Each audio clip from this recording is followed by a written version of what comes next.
It's Justin from Health Made Clear.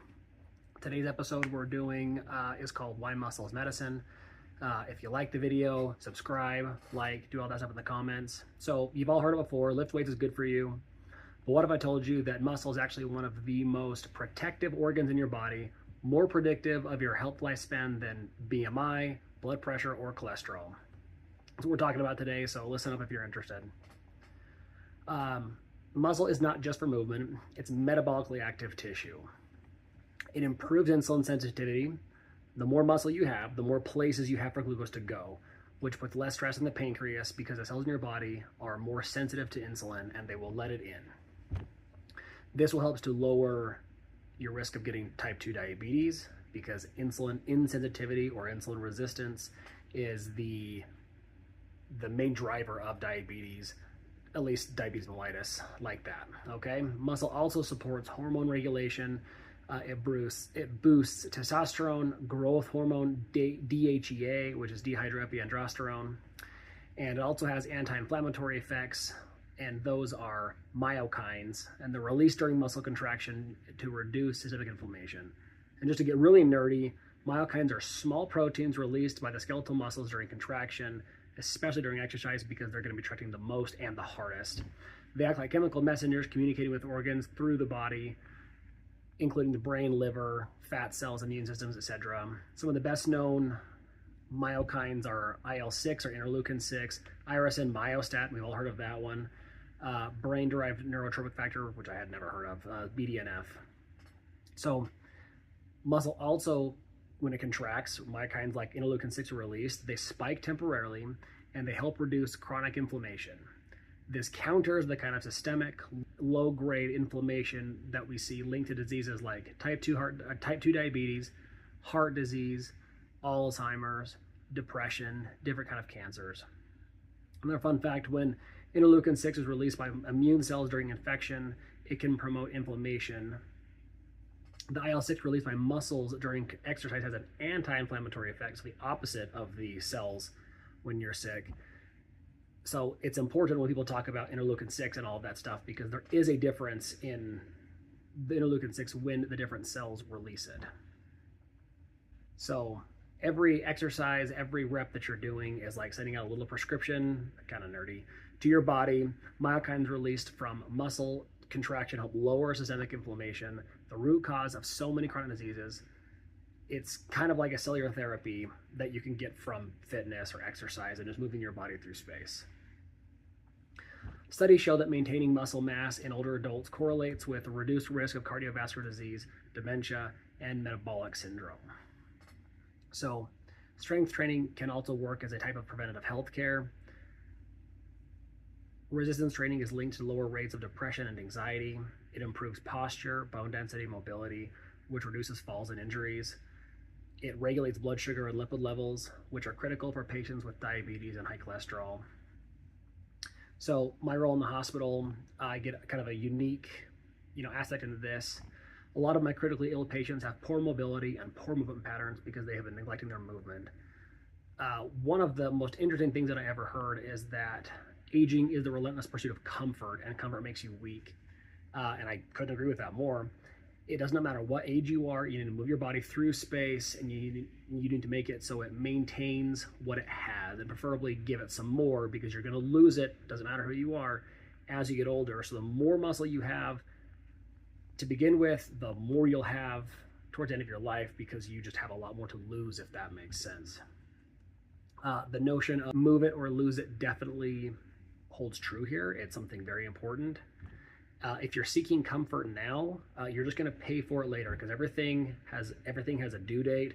And if you're being lazy now, not building the muscle now, not building that connective tissue, not building that bone mass now, it's going to come due later when you're older with back pain, osteoporosis, broken bones, and issues with mobility. So I was a competitive powerlifter for a while. But does that mean that you need to be a powerlifter to start? Or a bodybuilder, or like a high-level CrossFit athlete or whatever? No, it doesn't.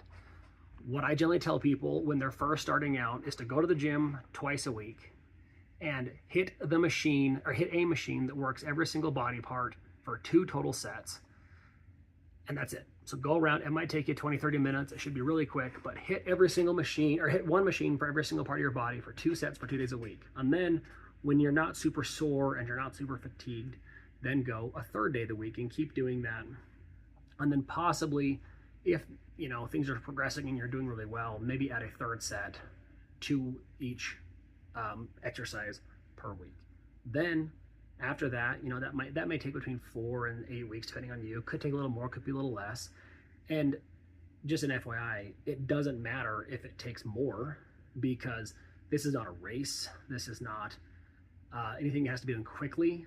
This can be eased into it slowly to mitigate, the pain and the discomfort that may come with it.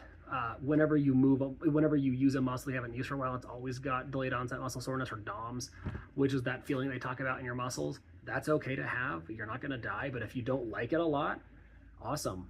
Go to the gym less, reduce your exposure, and then just get at it, but get at it a little bit slower. What you should be going for general all-around health is 2 to 3 resistance training sessions a week. One thing I do want to point out is that resistance training is a broad term, and that's good. Resistant training can mean weight training with machines, dumbbells, barbells, cables. It can mean yoga. It can mean anything where your muscles are having to push against something and is resisting them is resistance training. It's as simple as that. So don't overcomplicate it.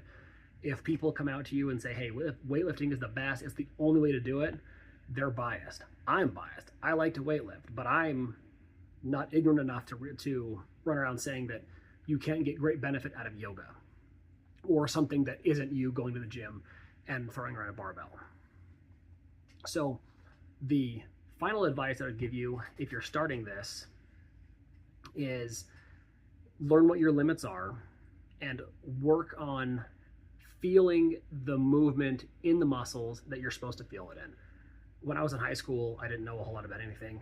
And I remember I was doing lat pull downs, which is supposed to be primarily a back exercise, and I'd somehow feel it in my triceps. I still can't explain it, but I would. So work on feeling it in the muscles that you're supposed to feel it in, because then you're doing it right. I was probably not. And my back was a weak back for years because I had no idea what I was doing. Work on feeling in the muscle that you're supposed to feel, and then work on discovering your limits. Now, what do I mean by that? Do I mean that I want you to, crush yourself and go to failure every single time? No. But if you're spending an hour in the gym kind of halfway doing a workout, or you're spending an hour in the gym doing a workout as hard as you can, the time commitment is the same. So you might as well get the best and the most stimulus out of that hour, as opposed to kind of pitting around and wasting the time. So work on approaching failure, because growth happens at a exponential rate the closer we get to failure. Does that mean you have to go to failure every single time? No. But it does mean that you should be pushing yourself close to failure. Every once in a while, I like to do a tune-up set, because sometimes I'll even get lazy and I'll be like, oh yeah, I was going to fail. And so I wanted to stop 1 or 2 sets ahead of failure. And so I'll stop.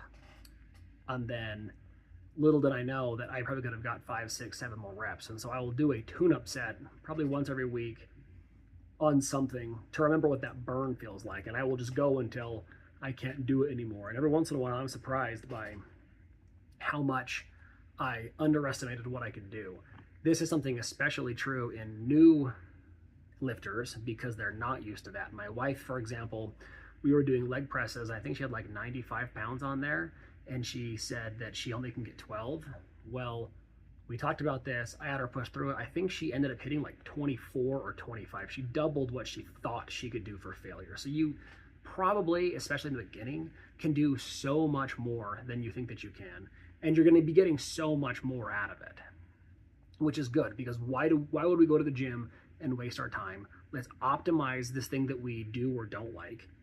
And one final thing, if you go to the gym and you don't like it, that's okay. You're there. It's helping, and you're kind of laying groundwork down for benefits later. I'll go back to my wife again. She hated strength training, and she had a really weak back.